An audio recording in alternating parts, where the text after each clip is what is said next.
आप आए और अपनी बात रखें sir. Doctor Kanwal Kishore Prajapati sir. जय पेरियार, जय संविधान, जय इंडिया। जी welcome sir, most welcome sir. Actually जब बाबा साहब ने संविधान निर्माण किया और उसमें अपने देश का नाम लिखा तो उन्होंने लिखा था इंडिया दैट इज भारत। ये गौर करने वाली पंक्ति है। आप इस पंक्ति से समझिए। वैसे तो अपने इस दल में संविधान विशेषज्ञ भी बैठे हैं, वो बताएंगे कि इंडिया को तवज्जो दी बाबा साहब ने, भारत को बाद में रखा है। इंडिया दैट इज भारत, अर्थात इंडिया जिसे भारत भी कहा जा सकता है। खैर, आज हमारा विषय ईरोड वेंकट रामास्वामी पेरियार जी, जिनकी जयंती आज हम मना रहे हैं। आज एक दो फेक जयंतियां भी हैं, झूठी जयंतियां। रामास्वामी पेरियार को उत्तर भारत के पटल से अदृश्य करने के लिए जो रचा गया विश्वकर्मा, ये हिंदुत्व का पहला ऐसा देवता है जिसकी डेट ऑफ बर्थ अंग्रेजी महीनों के अनुसार आती है। बाकी सभी देवताओं की डेट ऑफ बर्थ शक संवत के हिसाब से आती है। तो आप अंदाज लगाइए कि जिन लोगों ने ये कैरेक्टर रचा विश्वकर्मा का, रामास्वामी पेरियार को अदृश्य करने के लिए, दबाने के लिए, पर्दे के पीछे ले जाने के लिए, उन्होंने कितनी जल्दबाजी की और इनको दबाने के लिए नया कैरेक्टर गढ़ने में कितनी जरूरत समझी। कहने का तात्पर्य यही है कि रामास्वामी पेरियार एक ऐसी शख्सियत थे जिस प्रकार ये दक्षिण में सफल हुए, अगर उत्तर भारत में भी ये सफल हो जाते तो हम वही भारत देखते जो कभी बौद्धमय देश में देखते। खैर, बाबा साहब अम्बेडकर की बात कहा करते थे, मैं तो बीज हूं, जितना मुझे दबाओगे उतना ही तेज गति से उगकर बाहर निकलूंगा। तो रामास्वामी पेरियार भी कुछ ऐसी ही शख्सियत हैं। दक्षिण भारत के बिल्कुल सुदूर दक्षिण में जन्मे और वहीं से अपने जीवन की यात्रा शुरू की, और जीवन यात्रा शुरू करने के बाद सुदूर उत्तर तक वो आए और वहां भी अपनी पहचान छोड़ने में उन्होंने सफलता पाई। आज हम पेरियार ललाई सिंह यादव को इसलिए याद करते हैं कि वो एक ऐसा पेड़, ऐसा पौधा लगाकर गए, पेरियार ललाई सिंह यादव के रूप में, जो आज भी इस उत्तर भारत के क्षेत्र को अपनी दुर्लभ छाया प्रदान कर रहा है, ऐसा मैं मानता हूं। आजादी से पहले पेरियार उत्तर भारत की यात्राएं करते थे। उनका एक किस्सा आदरणीय संतराम बीए के साथ भी संबद्ध है, उनसे भी मिले थे, आदरणीय संतराम बीए उनसे मिले थे, क्योंकि संतराम बीए थोड़े से आर्य समाज के प्रभाव में थे और हिंदी के प्रबल समर्थकों में संतराम बीए को माना जाता है। क्योंकि जिस पंजाबी प्रदेश में वो जन्मे, पंजाबी सीखी, उर्दू में उन्होंने अपनी प्राथमिक पढ़ाई पूरी की और फारसी में जिन्होंने बीए की, अंग्रेजी भी सीखी स्वाध्याय से, तो वो व्यक्ति हिंदी साहित्य का फिर बहुत बड़ा एक लेखक बन गया अपने स्वाध्याय से, मेहनत से। तो उसका हिंदी के प्रति लगाव होना लाजमी। और रामास्वामी पेरियार हिंदी का विरोध करते थे, उसके पीछे उनके कुछ राजनीतिक, सामाजिक और सांस्कृतिक कारण थे।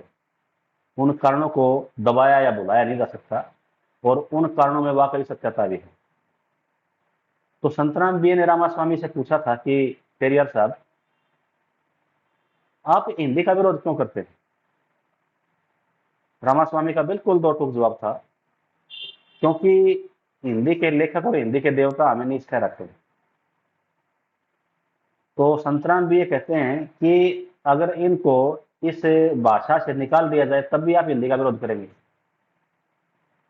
तो रामास्वामी ने कहा था कि आप इसको इनमें से निकाल नहीं सकते, इसलिए मेरा विरोध जारी रहेगा। दो टूक स्पष्टवादिता पूरी तरह से। और इसी सिलसिले में, इसी समय के दौरान उनकी मुलाकात ललाई सिंह यादव से हुई और ललाई सिंह यादव उत्तर भारत में उनके सच्चे अनुयायी बने 1967 में रामायण अ ट्रू रीडिंग,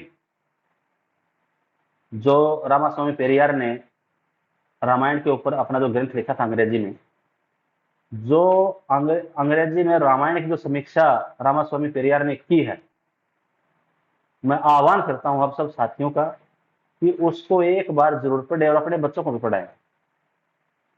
जो विश्लेषण उन्होंने किया है उसकी कोई काट नहीं है। और 1967 में रामास्वामी पेरियार से अनुमति ली ललित सिंह यादव ने कि उत्तर भारत में हिंदी में मैं इसका अनुवाद करूंगा। उनको अनुमति मिली। 1969 में जो रामायण अ ट्रू रीडिंग जो इंग्लिश में लिखी हुई बुक थी, वो हिंदी में सच्ची रामायण के रूप में छपी। और छपते ही उस पुस्तक ने जो इस क्षेत्र में तहलका मचाया वो भी काबिले गौर है। 5 महीने के बाद सरकार को वो पुस्तक जब्त करनी पड़ी, क्योंकि यहाँ पर जो कोहराम मचा, यहाँ पर जो हिंदुत्ववादी लोग थे, जो सनातनी थे, जो पंडे थे, जो वर्ण व्यवस्था, जात पात, ऊंच नीच में विश्वास करते थे, और जो अंधभक्त थे, मूर्ख थे, वो लोग इसके पीछे पड़े। उन्होंने इसको जब्त करवाया, सरकार से बैन करवाया। लेकिन ललित सिंह यादव कोई कच्ची मिट्टी के बने हुए शेर नहीं थे। उन्होंने मुकदमा ठोका कोर्ट में। हाई कोर्ट की बड़ी बेंच बैठी और उसने ललित सिंह यादव के पक्ष में फैसला दिया। किताब छपी, जो जब्त की गई थी पुस्तकें वापस मिली, और सरकार के ऊपर उस समय 300 रुपए का जुर्माना लगा और वो पुस्तक पटल पे आई। आप अंदाज लगाइए क्या संघर्ष रहा होगा ललित सिंह यादव का, और कैसी वो कालजयी पुस्तक रही होगी जिसको छापने के कारण उनके साथ ये ऐसी घटनाएं घटी। और साथ ही मैं बता दूं, हमें जितना खतरा इन पाखंडियों से है, उससे भी ज्यादा खतरा हमारे उन अपनों से है जो इन पाखंडियों के पीछे पूंछ हिलाते हुए भागे भागे फिरते हैं। आप देखिएगा उस समय 3 पुस्तकें बैन हुई थी, जिसमें से एक थी ये सच्ची रामायण, दूसरी थी सम्मान के लिए धर्म परिवर्तन करें, बाबा साहब अम्बेडकर ने लिखी थी ये, और तीसरी थी जाति भेद का उच्छेद, एनिहिलेशन ऑफ कास्ट। और मैं बता दूं, मैं बड़ा मान सम्मान करता हूं प्रधानमंत्री जी जो बाद में बने। उस समय उत्तर प्रदेश के मुख्यमंत्री होते थे चौधरी चरण सिंह, बड़े भावुक किसान नेता थे, किसानों के लिए बड़ा सोचते थे, काम किया उन्होंने, मैं उनका मान सम्मान करता हूं। परंतु उनके इर्द गिर्द जो लॉबी थी, जो उनके आसपास जो लोग इकट्ठा थे, उन्होंने क्या उनके कान में कहा, क्या उनको समझाया, क्या उनको बताया कि उन्होंने ये तीनों की तीनों पुस्तकें बैन कर दी। न्यायालय से ये तीनों पुस्तकें आजाद हुई, न्यायालय ने इनको सही ठहराया, फिर ये पटल पे आई। उसके बाद ललित सिंह यादव ने एक पुस्तक और लिखी जिसका नाम था आर्यों का नैतिक पोल खोल। महात्मा ज्योतिबा फुले जब मुंबई में सत्यशोधक समाज की स्थापना करते हैं और वहीं पर स्वामी दयानंद सरस्वती आर्य समाज की स्थापना करते हैं, तो सत्यशोधक समाज से वो आर्य समाज इतना भयभीत हो गया कि स्वामी दयानंद सरस्वती ने सोचा कि यहाँ आपकी दाल गलने वाली नहीं है, इसलिए वो सारा का सारा अपना तामझाम उठाकर यहाँ उत्तर भारत में लाहौर में आ गए। फिर यहीं से उन्होंने अपना सारा का सारा तामझाम ऐसे चलाया, और ये लोग वाकई में उसके खूब अनुयायी बने। लेकिन ललित सिंह यादव जैसे लोग जो थे, जो कभी आर्य समाजी होते थे, संतराम बी जैसे लोग थे जो कभी आर्य समाजी होते थे, सुरेंद्र ज्ञान जैसे जो लोग थे जो कभी किसी समय आर्य समाजी होते थे, स्वामी अच्युतानंद जैसे जो लोग थे जो कभी किसी समय आर्य समाजी होते थे, राहुल सांकृत्यायन जैसे जो लोग थे जो कभी आर्य समाजी होते थे, उन्होंने देखा कि ये एक महीन पाखंड है। जैसे एक तो मोटा रेत होता है, और एक उसी रेत को बहुत बारीक कपड़े से आप छान लीजिए, बहुत बारीक उसको छान लीजिए, और जो बाद में जो रेत मिलता है वो इस प्रकार का है। यार ये समाज जो आपको दिखाई नहीं देता, पाखंड के विरुद्ध लड़ता हुआ दिखाई देता है, लेकिन सबसे ज्यादा सनातन का समर्थक यही, सबसे ज्यादा हिंदुत्व का समर्थक यही। परंतु हमारे इन महान नायकों ने इन सब बातों को समझा, धीरे धीरे करके इनसे मुक्ति पाई, और फिर इनके विरुद्ध ही मोर्चा खोला। संतरालिये बड़े लेखक थे, बड़े समाज सुधारक थे, बड़े विचारक थे, और जात पात के विरुद्ध जो उनका आंदोलन है, मैं मानता हूं रामास्वामी पेरियार बाबा साहब अम्बेडकर, महात्मा ज्योतिबा फुले से किसी भी प्रकार से कम नहीं। जात पात तोड़क मंडल के रूप में उन्होंने जो एक काम किया उत्तर भारत में, उसकी धुंध भी आज भी सुनाई देती है। साथियों, चर्चा का विषय रामास्वामी पेरियार जी है। उत्तर भारत में अगर मैं समझूं तो बहुजन के दो बड़े नेताओं को मैं अपने मन में रखता हूं, एक साहेब काशीराम और दूसरे लालू प्रसाद यादव, जिन्होंने हर स्थिति में, हर परिस्थिति में, हर तरीके से इस पाखंडवाद का, ब्राह्मणवाद का, मनुवाद का और हिंदुत्व का सामना किया। लेकिन चिंतन का विषय यह है, सोचने का विषय यह है कि जिस प्रकार पेरियार दक्षिण भारत में स्थापित हुए, वैसे ही यहां पर ये स्थापित क्यों नहीं हुए? इसके पीछे बहुत छोटे छोटे कारण हैं। इसके पीछे कारण यह है कि पेरियार ने जब जस्टिस पार्टी बनाई और फिर बाद में वो द्रविड़ कड़गम बनी 1949 में, और उसके बाद द्रविड़ मुनेत्र कसगम बनी, और इसी पार्टी से एआईडीएमके यानी कि अन्ना मुनेत्र कसगम निकली, जिसके मुखिया रामजी एम चंद्रन थे, और उसी पार्टी से फिर मुख्यमंत्री बनी तमिलनाडु की जे जयललिता। जे जयललिता ब्राह्मण समुदाय से थी, लेकिन अगर आप उसके काम देखेंगे यहां पर अपनी सरकार के दौरान, तो दलितों और पिछड़ों के लिए उसके कामों के लिए तो सराहा जाना चाहिए। कारण क्या था इसका? इसका कारण था कि उस पार्टी में रामास्वामी पेरियार का प्रभाव था, वो उसी के आदर्शों पर बनी थी। कहने का मेरा तात्पर्य सिर्फ यही है कि दक्षिण भारत के तमिलनाडु राज्य में चाहे पक्ष हो या विपक्ष हो, वो दोनों ही रामास्वामी पेरियार के सिद्धांतों पर अपनी पार्टियां चलाते हैं। अगर उनमें कोई ब्राह्मण भी सीएम बनता है या कोई मुखिया बनता है, उसको भी उनके सिद्धांतों पर चलना ही पड़ता है। और ये रामास्वामी पेरियार का ही प्रभाव था कि आज का युवा, मुझे कहने में ये कोई गुरेज नहीं है कि उदयनिधि स्टालिन आज के युवा के प्रतीक हैं, जिन्होंने बताया, कहा कि सनातन एक कैंसर है, एक कोड है, एक बीमारी है, और इसको समाप्त कर देना चाहिए, तभी इस देश का भला होगा। उन्होंने कोई नई बात नहीं कही, उन्होंने वही बात कही जो किसी समय साहू जी महाराज ने कही थी, किसी समय महात्मा ज्योतिबा फुले ने कही थी, किसी समय बाबा साहब अम्बेडकर ने कही थी, किसी समय रामास्वामी पेरियार ने कही थी। वही बात बोल रहे हैं। और पीछे अगर आप जाओगे तो वही बात गौतम बुद्ध ने कही, वही बात गोरखनाथ ने कही, वही बात कबीरदास और रैदास जी ने कही, सैन, पिपा, धन्ना, मलुकदास, सब ने कही।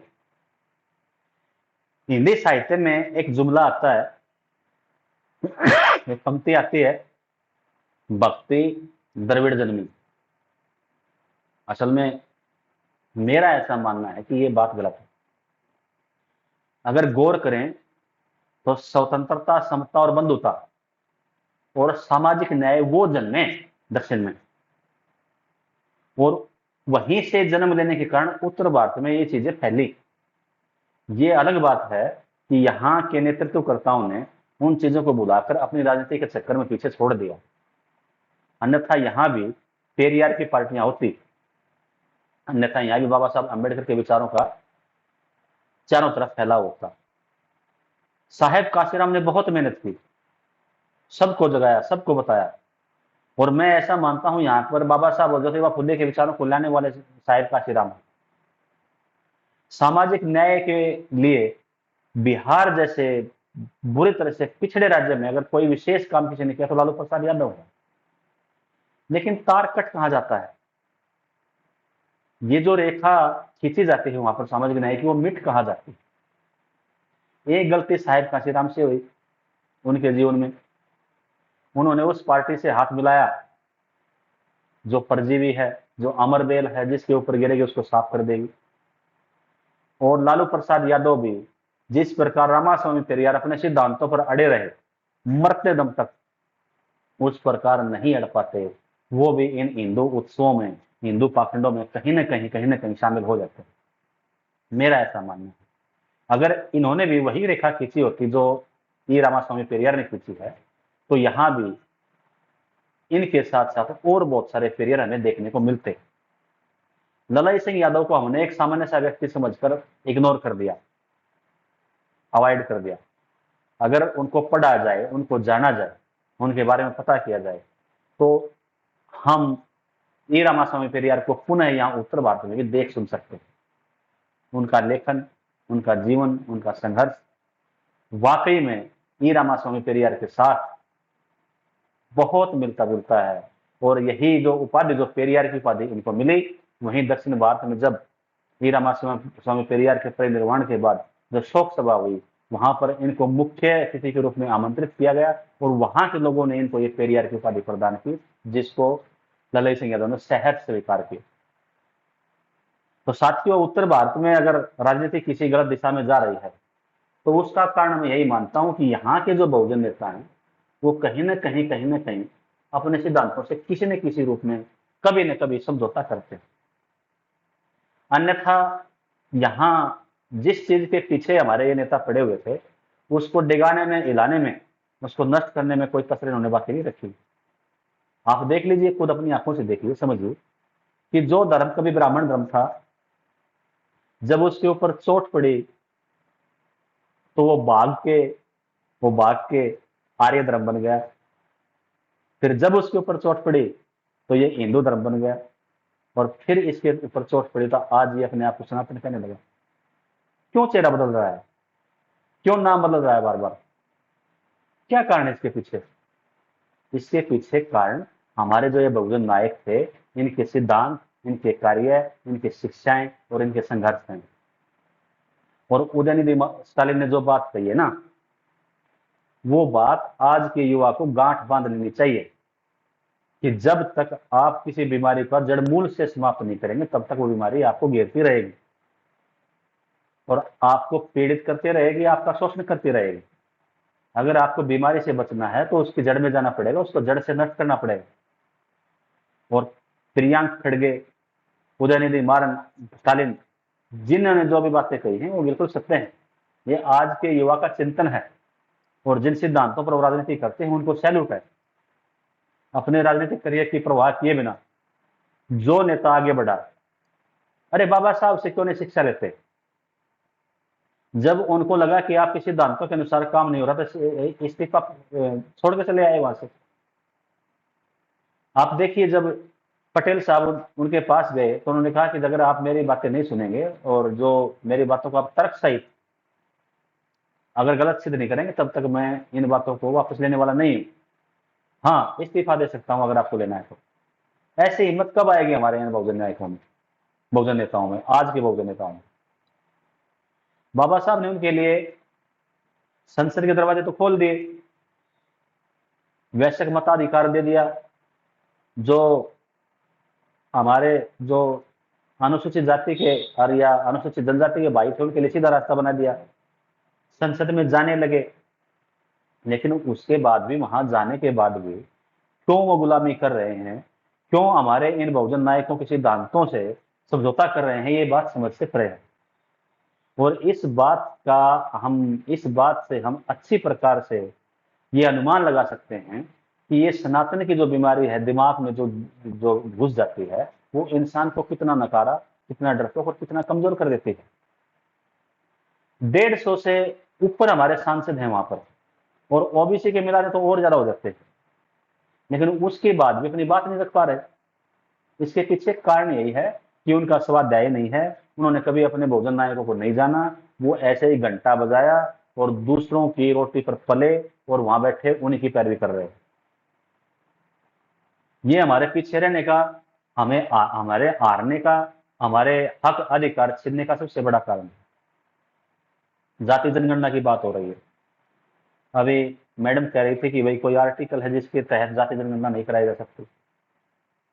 अगर कोई ऐसा आर्टिकल है जिसके तहत जाति जनगणना नहीं कराई जा सकती, तो उस आर्टिकल में कोई फेरबदल किया जा सकता है। इस देश में संविधान से सबसे बड़ी छेड़छाड़ का एक सबसे बड़ा उदाहरण है ईडब्ल्यूएस, यानी कि गरीबी के आधार पर, आर्थिक आधार पर सवर्णों को आरक्षण दिया जाना। इससे बड़ी छेड़छाड़ संविधान के साथ और क्या होगी? इसके अलावा भी बहुत सारे ऐसे मुद्दे हैं। जो अयोध्या के राम मंदिर का मुद्दा है, क्या वो संविधान से छेड़छाड़ नहीं है? कश्मीर से जो 370 धारा हटाने का मुद्दा है, क्या वो संविधान से छेड़छाड़ नहीं है? 100% है।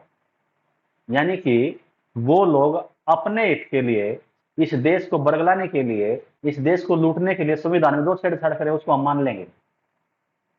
और जो इस देश का आमजन है, कामगार है, जो मेहनतकश है, जो इस देश के निर्माण में अपना खून और पसीना बहाता है, अगर उसके हक की कोई बात आए तो संविधान अड़ जाता है।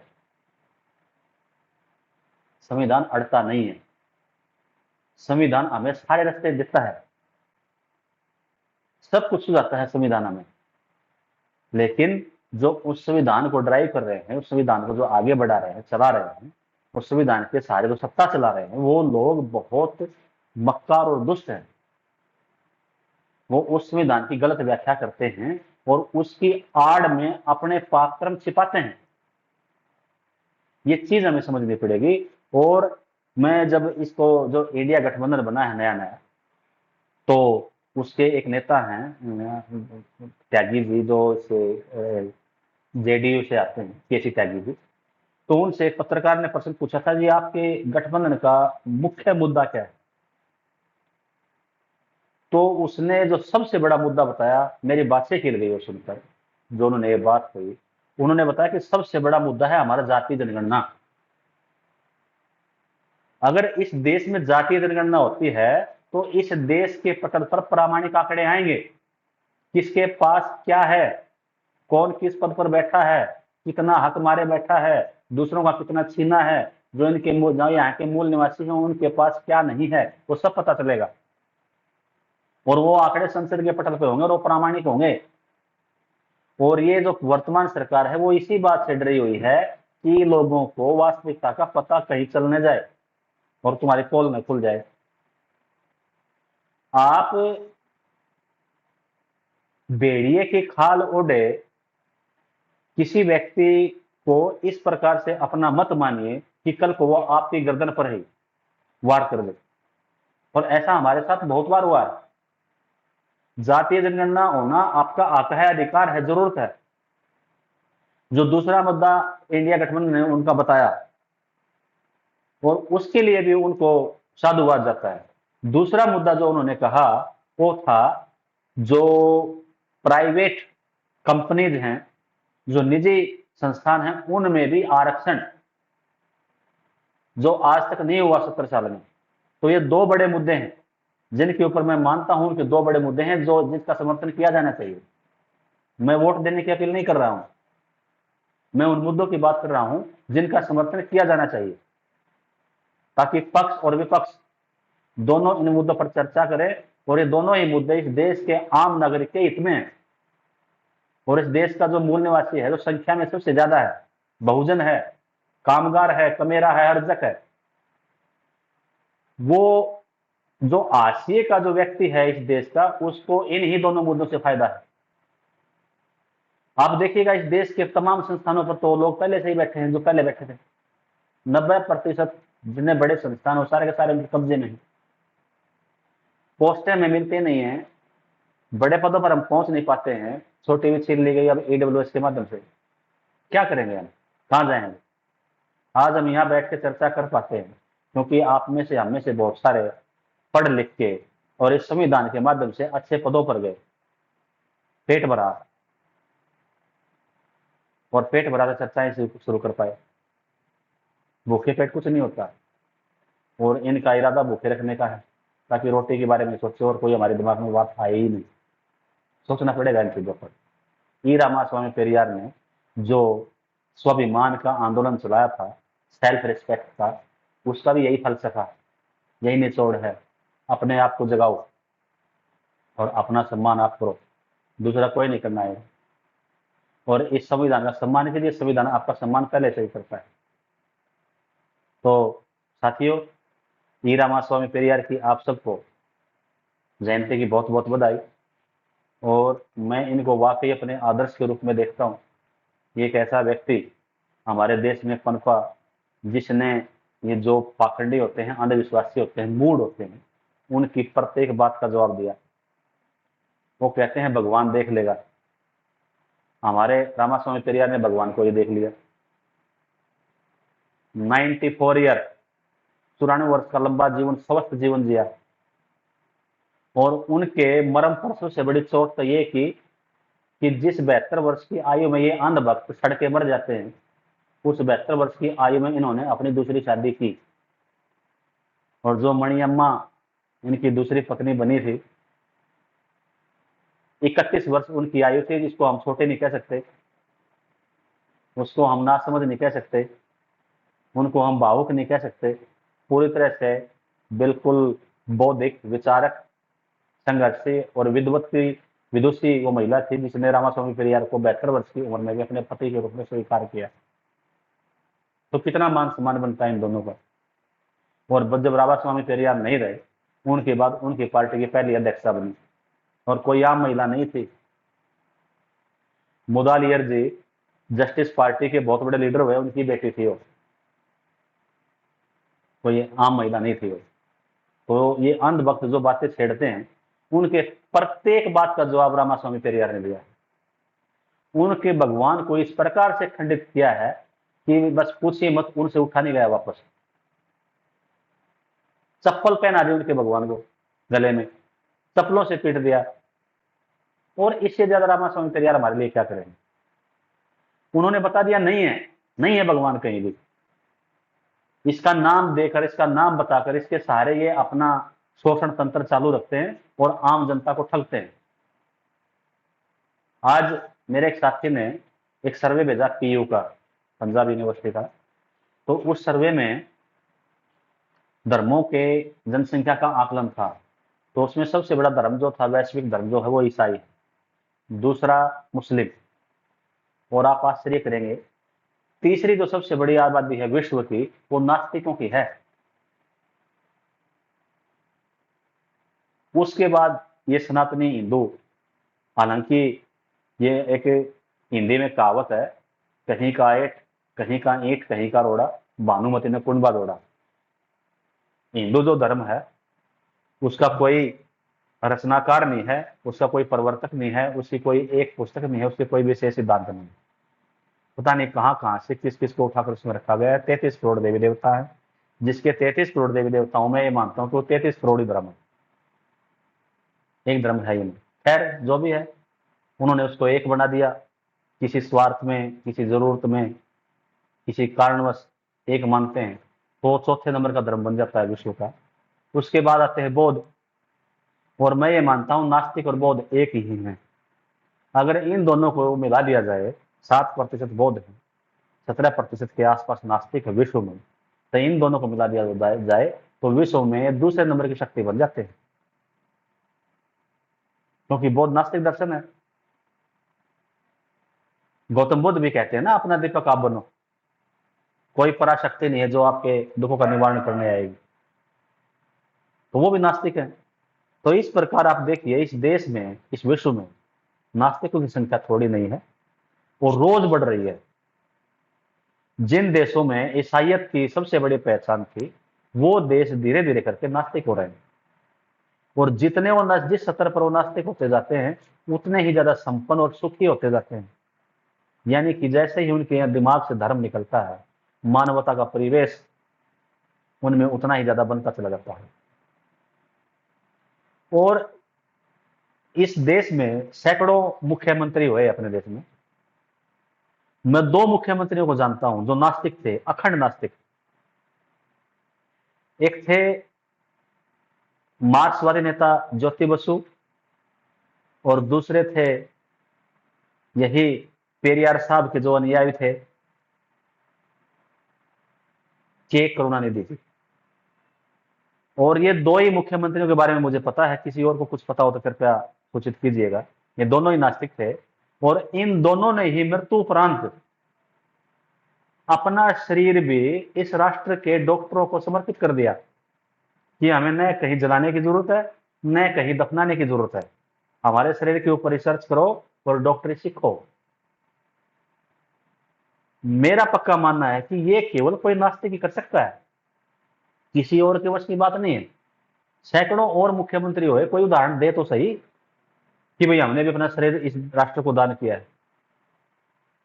और सिर्फ अपना शरीर नहीं, के करुणानिधि ने अपना घर भी सत्ता को, सरकार को दान कर दिया कि इसमें आप विद्यालय बनाइए। तो ये केवल एक नास्तिक कर सकता है, ये केवल वही कर सकता है जो पेरियार और मार्क्स के विचारों में विश्वास करता है। तो साथियों, समय ज्यादा नहीं लूंगा। आप सबको पुनः रामास्वामी पेरियार की जयंती की बहुत बहुत बधाई। और बधाई मेरी तभी स्वीकार करना जब आप इनको पढ़े, जाने और अपने बच्चों को भी इसके बारे में बताएं, तभी इनकी ये जयंती की जो बधाई है वो सफल सिद्ध होगी। आप सबका बहुत बहुत धन्यवाद, शुक्रिया। जय संविधान, जय इंडिया।